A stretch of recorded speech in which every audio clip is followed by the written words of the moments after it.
गड्ढे में चली जाती, आगे निकल नहीं पाती। एक बार ऐसा हुआ, एक अनपढ़ परिवार में एक पढ़ी लिखी बहू आई, और जैसे ही पढ़ी लिखी बहू आई तो महाराज पढ़ी लिखी बहू तो भाई वह पढ़ी लिखी है और वे तो है अंगूठा टेक। तो उनको काम का है, रोज सुबह उठ के बैल साथ में ले लेते, हल कंधे पे रखते और खेत जोतने के लिए चले जाते। महाराज दो भाई थे, लेकिन दोनों में से एक भी पढ़ा लिखा नहीं था। तो एक दिन भाभी जो थी नहाने धोने के बाद में आंगन में बैठी थी, आंगन में बैठ के श्रृंगार बनाई रही थी। उन्होंने क्रीम निकाली और क्रीम निकालने के बाद में हाथ पे रखी और हाथ पे रख के उन्होंने दर्पण में देख के, शीशा में देख के पे चेहरा पे लगाई ली। देवर वही बैठो देख रहो तो देवर ने कही कि भाभी ने जो पता नहीं कहा लगा लो, जैसे ही चेहरा पे लगाओ तो चेहरा चमकन लगो। देवर सोचने लगे कि भाभी की यूं को हो जाए तो जब हवाऊ लगाएंगे। भाभी जाए के कछु काम करने लगी, देवर चुपचाप वहां से चला जाए के उनने क्रीम निकाली और क्रीम निकाले के सोचने लगे। भाभी ने चेहरा पे लगाई तो चेहरा इतना सुंदर लगन लगो, अगर जाए हम खाए ले तो जल्दी असर कर जाएगा। उनने बावे से क्रीम ली और सारी क्रीम समाप्त कर ली, पूरी क्रीम निकाल के खाई ली।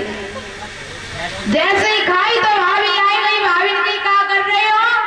बोले कछु नहीं कर रहे, जो चीज तुमने चेहरा पे लगाई थी हम सोचे चेहरा पे लगाएंगे तो कम असर होगा, इसलिए मैंने खा ली।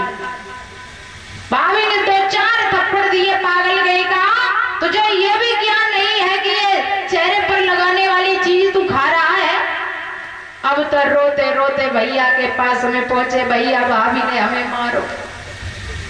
भाई सेकंड हैंड भोपड़ी के थे, भैया ने आओ तो को नताओ, बैल आंगन वालों जो डंडा हाथ में लेते वही डंडा लेके चले और पत्नी से पूछा बताई कि चुनाव करी, दे पत्नी के पीठ में, दे पत्नी के पीठ में, दे पत्नी के पीठ में। पत्नी कहने लगी महाराज बताओ तो कहाँ बात है?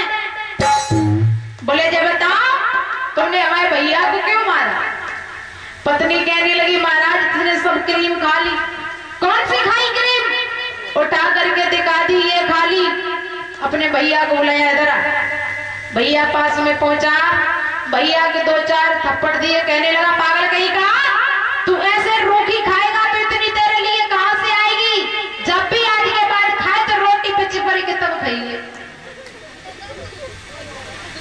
महाराज जैसे ही पत्नी ने सुनी तो पत्नी कान लगी, हमें तो लग रही है दोनों के दोनों सेकंड हैंड थप्पड़ी के।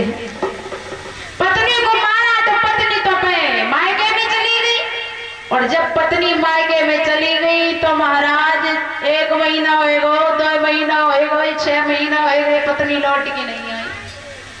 लौट के नहीं आई तो पति ने सोचा कि पत्नी गुस्सा है कि नहीं ऐसा करे, अब लेने के लिए जाए। तो पति ने साइकिल उठाई और पहुंच गए पत्नी के पास। तो जब पहली बार कोई ससुराल में जाए महाराज तो पहली बार की बात ही अलग होता है। पहली बार ससुराल में पहुंचे तो सारी सराजें सब आई गई, कोई जल लेके आई, कोई मिठाई लेके आई, लेकिन तब तक सासू माँ ने भोजन बनाए लो। और महाराज जब पहले बार दामाद आता है घर में तो छोटी छोटी पूड़ियां बनाई जाती। सासू माँ ने थाली तैयार करी और थाली तैयार करके जाए के दामाद के सामने रख दी, बेटा भोजन कर लो।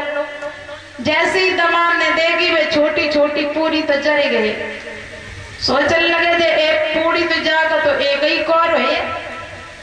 अब वे पूरी खाने लगे, भोजन खाने लगे। क्या करते हैं, एक एक पूरी उठाते और सब्जी से लगाते और खा लेते।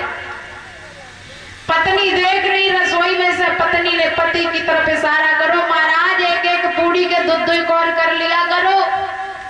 पति सेकंड हैंड भोपड़ी के थे, सोचने लगे जा कह रही कि महाराज एक एक से काम न चल तो है तो 2-2 खान लगो। पति 2 पूरी उठा तो सब्जी से लगा तो फिर खाई ले। पत्नी ने अपने माथे को ठोका, भगवान हमारी तो किस्मत ही फूट गई। पति सोचने लगे हमें लगता है इनके यहाँ कोई नियम है कि 2 पूड़ी उठाओ, सब्जी से लगाओ, फिर माथे से लगाओ, तब खाओ। अब वे 2 पूड़ी उठाते हैं, सब्जी से लगाते, फिर माथे से लगाते, फिर खाई लेते। पत्नी ने सहारा किया, महाराज तुमने तो हमारी नाक कटवाए डाली। पति सोचने लगे, हमें लगता है एक नियम और है, नाक से भी लगाना पड़ेगा। अब वो 2 पूड़ी उठाते हैं, सब्जी से लगाते, माथे से लगाते, नाक से लगाते, तब खा लेते। पत्नी सोचने लगी कि महाराज हमारी तो बिल्कुल किस्मत ही फूट गई। इसलिए कहा जाता है कि लड़का और लड़की का मेल होना बहुत जरूरी होता है। महाराज